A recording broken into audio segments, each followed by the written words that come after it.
اور یہ میں دوبارہ عرض کروں گا کہ 6 نمبر پورا دین نہیں ہے، بلکہ پورے دین پر چلنے کی اس سے استعداد اور صلاحیت پیدا ہوگی، پھر آدمی کو پورے دین کے اوپر چلنا آسان ہوگا۔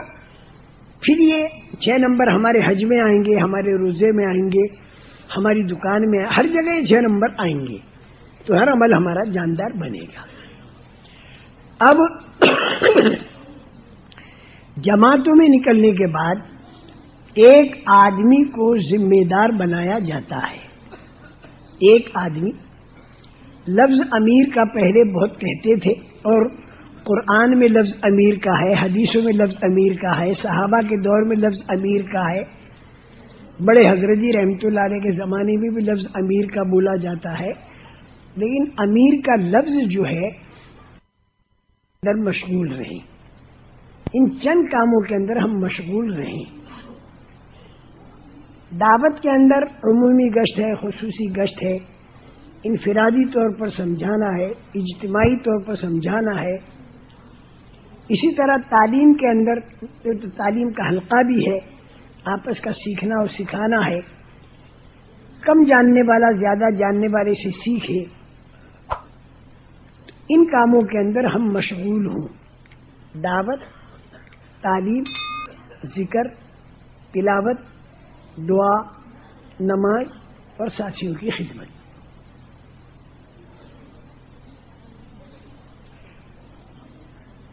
لیکن چونکہ ہم انسان ہیں، ہمارے ساتھ ضرورتیں اللہ نے لگا رکھی ہیں، تو اپنی ضرورتوں کے اندر بھی ہمیں لگنا ہوگا۔ اور ضرورتیں کیا ہیں؟ کھانا اور پینا، پیشاب اور پاخانہ اور سونا، اور بہت ضرورت کی بات کرنا، تو یہ بھی ہمیں کرنا پڑے گا، لیکن اس میں ہم اتنا وقت لگائیں جتنے کی ضرورت ہے، ضرورت سے زیادہ اس میں وقت نہ لگے، وقت کو بچائیں، بقدر ضرورت ان ضروریات کے پورا کرنے میں ہم وقت لگائیں، ضرورت سے زیادہ نہ لگائیں کہ ساری نیندیں جماعت میں آنے کے بعد ہی پوری ہو رہی ہو۔ کیوں کہ گھر رہ کر تو فرصت زیادہ ملتی نہیں، مشغولی بہت ہوتی ہے، ایسا نہ ہو۔ اور پھر ایسا بھی نہ ہو، اتنا جاگنا بھی نہ ہو کہ آدمی بیمار ہو جائے، آدمی سوتا ہی نہیں۔ تو ان لنفسک علیک حقا، بھائی آدمی کا اپنا بھی حق ہوتا ہے، یہ ذہن میں رہے۔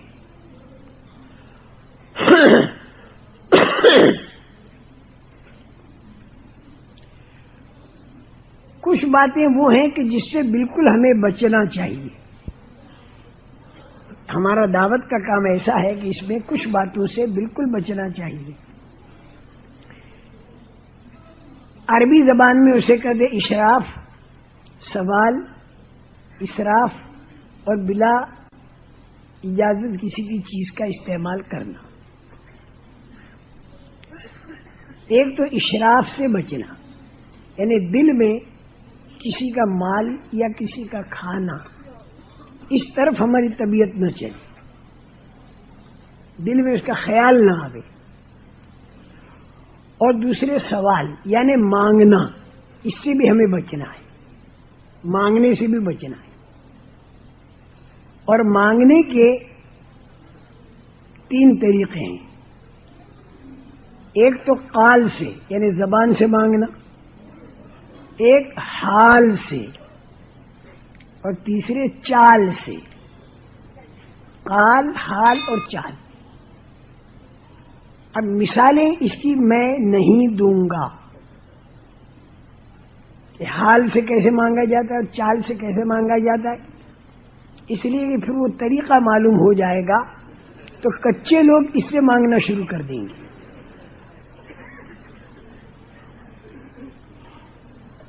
جو آدمی مانگنے کا دروازہ کھولتا ہے تو اللہ اس کے اوپر محتاجی کا دروازہ کھولتے ہیں۔ مانگنے والا کل قیامت کے دن اللہ کے سامنے اس حال کے اندر پیش ہوگا کہ اس کے چہرے کے اوپر ہڈی ہوگی، گوشت نہیں ہوگا۔ ہمارے کام کے اندر مانگنا نہیں، مانگنا ہے لیکن اللہ سے مانگنا ہے، اور چپ کے اللہ سے مانگنا، انسانوں سے نہیں مانگنا۔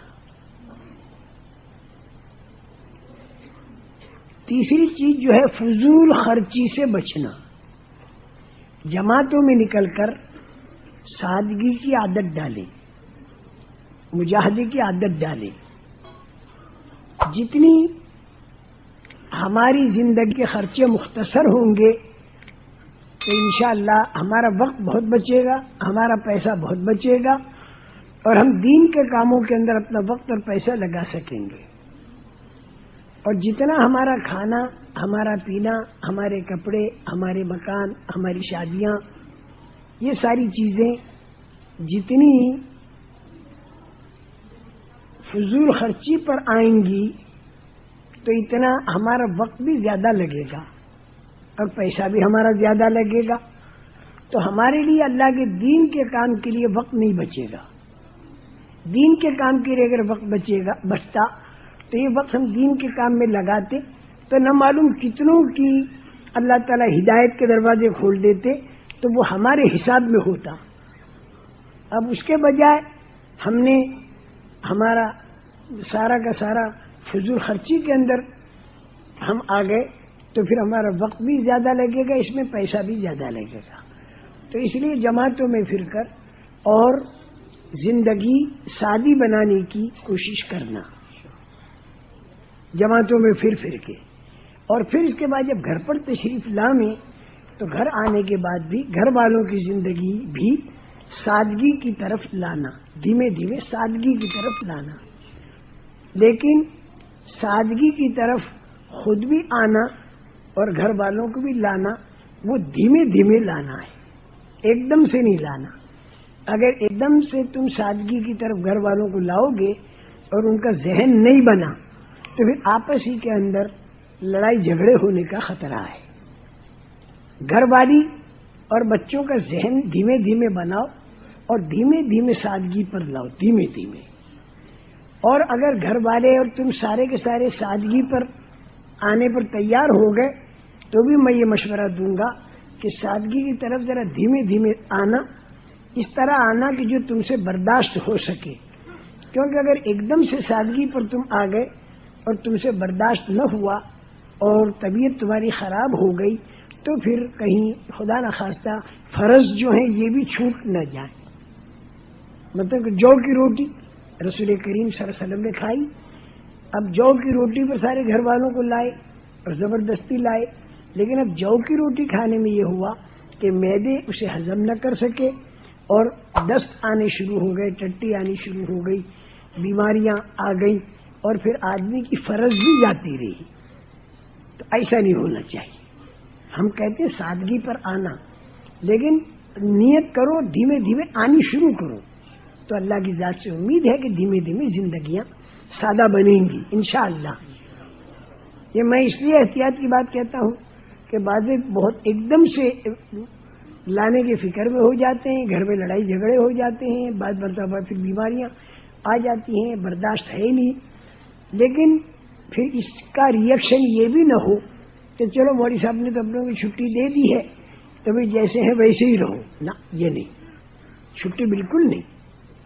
حضرت عمر کے زمانے میں مال بہت آیا لیکن اس کے باوجود زندگی بالکل سادہ رہی، جیسی پہلے سادہ تھی مال آنے سے پہلے، مال آنے کے بعد بھی سادہ رہی۔ ہر لائن میں زندگی سادہ رکھی حضرت عمر نے رضی اللہ تعالیٰ عنہ۔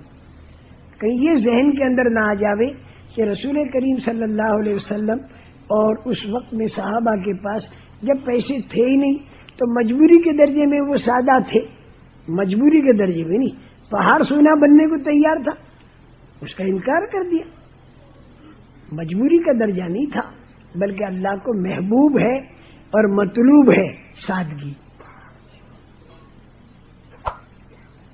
لیکن تو سادگی کا یہ مطلب بھی نہ لیا جائے کہ کپڑے بالکل میلے کچیلے ہو رہے ہیں اور پسینے کی بدبو آ رہی ہے اور پاس بیٹھنے والوں کو قے ہونے لگ رہی ہے، اس کا نام سادگی نہیں ہے۔ یہ تو بہت ہی شریعت میں بھی یہ چیز اچھی نہیں ہے، لوگوں کو تکلیف دینا. اسی لیے جمعے کے دن کا غسل وغیرہ ساری باتیں بتائی گئی. اس کا نام سادگی نہیں ہے، یہ تو لوگوں کو تکلیف ہوا. یہ تو اس کو اردو میں تو پھوہڑ پنا کہتے ہیں. یہ پھوہڑ قسم کا آج بھی ایسا ہے، اس سے لوگوں کو تکلیف ہوگی. صاف صفائی رکھنی چاہیے ہمیں تاکہ پاس والوں کو تکلیف نہ ہو. اس کا نام سادگی نہ رکھا جائے. سادگی کے معنی کہ زندگی کو مختصر لایا جائے. یہ تیسری چیز ہے سادگی. اور یہ پوری دنیا کے اقتصادیات کا حل ہے سادگی جو ہے. چوتھی چیز، کسی کی چیز کو بغیر اس کی اجازت کے استعمال نہ کرنا. وہ پریشان ہو جائے گا، اور اگر وہ اجازت دے بھی دے تو بے دردی کے ساتھ اس کی چیز کو استعمال نہ کیا جائے، ترتیب سے استعمال کیا جائے. اگر اس نے آپ کو تکیے کی اجازت دی تو تکیہ آپ سر کے نیچے رکھ لیجیے، کوئی حرج نہیں. لیکن آپ اس تکیے کو دیگچی کے اوپر ڈھکن کی جگہ ڈھانک دیں تو اس کا بیچارے کا تکیہ خراب ہو جائے گا. اجازت بھی اگر کوئی دے تو بھی یعنی ذرا ترتیب سے اس کی چیز کو استعمال کرنا. اگر پانی پینے کی اس نے اجازت دی، تھوڑا پانی پی لیا کوئی حرج نہیں. لیکن اب وہ اس کے اندر سخاوت آپ نے شروع کر دی دوسروں کو پلانا، تب اس کے پینے کے وقت اس کے لیے پانی نہ رہا، بے ترتیبی نہ ہو. یہ چند باتیں وہ ہیں کہ جس سے ہمیں بچنا ہے. اب میں یہ بتاؤں کہ 24 گھنٹہ جو جماعت گزارے تو کیسے گزارے. 24 گھنٹہ جو جماعت گزارے، جماعت میں نکلنے کے بعد 24 گھنٹہ کیسے گزارے. جو ہمارے بھائی واپس جانے والے ہیں وہ بھائی بھی اس بات کو برابر دھیان سے سنیں. اس لیے کہ واپس جانے والے ہمارے جو بھائی ہیں انہیں بھی لا محالہ 3 دن کی جماعت میں جانا ہے، تو یہ باتیں ان کے کام آئیں گی.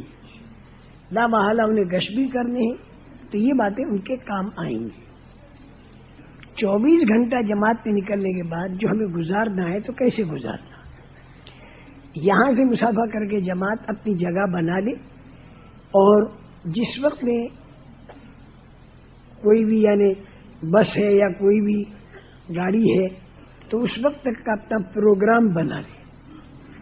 پیسے ویسے اپنے جمع کر لے مختصر کسی ایک ساتھی کے پاس، تاکہ خرچ وغیرہ میں آسانی رہے. وقت جو ہے اس کی ترتیب بنائی جائے.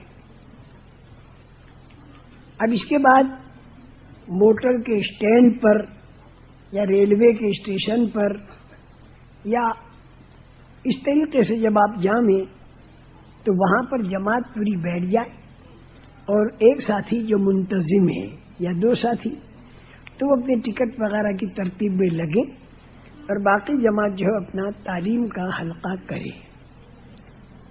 تعلیم کا حلقہ کرنے میں اسٹیشنوں پر، ہوائی اڈوں پر اس کی احتیاط رکھی جائے کہ ہر مذہب کے لوگ اس کے اندر بیٹھیں گے تو اس کے اندر انسانیت پر، اخلاق پر، آخرت پر اور اللہ کی عظمت پر بات ہو تو یہ انشاءاللہ سب کے لیے مفید ہوگی.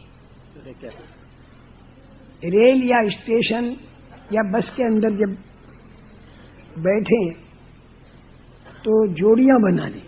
یا ریل ہے زیادہ استعمال نہیں کرتے. خیر یہاں اگر ریل نہیں تو جہاں جاؤ گے وہاں ریلیں ہوتی ہیں، چونکہ ہمارے ریلیں ہیں زبان لفظ ریل کا آ رہا ہے. ایک تو ساتھیوں کو پہچاننا، ہر ساتھی کی صلاحیت کو دیکھنا، ایک دوسرے کی جوڑی بنانا، کم جاننے والا زیادہ جاننے والا، کلمے کے لفظ ٹھیک ہو، سورہ فاتحہ ٹھیک ہو، یہ جوڑیاں بنا بنا کر اس کو کیا جائے. ریلوں کے اندر بھی سارے ساتھیوں کو دیکھا جائے کہ صلاحیت کے ہیں. تو ان کی صلاحیتوں کے اعتبار سے ان کا استعمال ہوتا رہے، اور جماعت کے ہر کام میں ہر ساتھی کو لگایا جائے تاکہ ہر ساتھی اللہ کے دین کا داعی بنے۔ اس کے بعد جب آپ اسٹیشن پر اتریں، ٹکٹ وغیرہ دینے کے بعد پھر ایک طرف اپنا سامان رکھ کر چاروں طرف ساتھی جمع ہو کر ذہن بنا کر اور پھر اللہ سے دعا مانگ کر اس بستی کے اندر داخل ہوں۔ بستی کے اندر جب آپ داخل ہوں یا پیدل جماعتوں کا بھی اللہ کرے ساؤتھ افریقہ کے اندر رواج پڑے پیدل جماعتوں کا بھی، جیسے ہماری پاکستان کی جماعتیں بہت پیدل چلتی ہیں اور اس کے بڑے اچھے اثرات پڑتے ہیں۔ دیکھنے میں تو یہ دکھائی دیتا کہ پیدل جا رہے ہیں، کیا فائدہ؟ نہیں بھائی نہیں، یہ پیدل چلنا جو ہے یہ رسول کریم صلی اللہ علیہ وسلم کی، میری گھڑی کہاں گئی؟ اچھا، رسول کریم صلی اللہ علیہ وسلم کی طائف کے اندر جب آپ تشریف لے گئے تھے نا، پیدل تشریف لے گئے تھے، تو ہمارے پیارے نبی کی یہ ایک سنت ہے پیدل چلنا، تو اللہ کرے اس کی بھی عادت پڑے، تو پیدل چلنے کے اندر جوڑیاں بنتی ہیں، اور پھر جب دوسری بستی آئے تو اپنی ضروریات سے فارغ ہو کر پھر بستی میں داخل ہو۔ بقیہ بیان اگلے حصے میں سماعت فرمائیں۔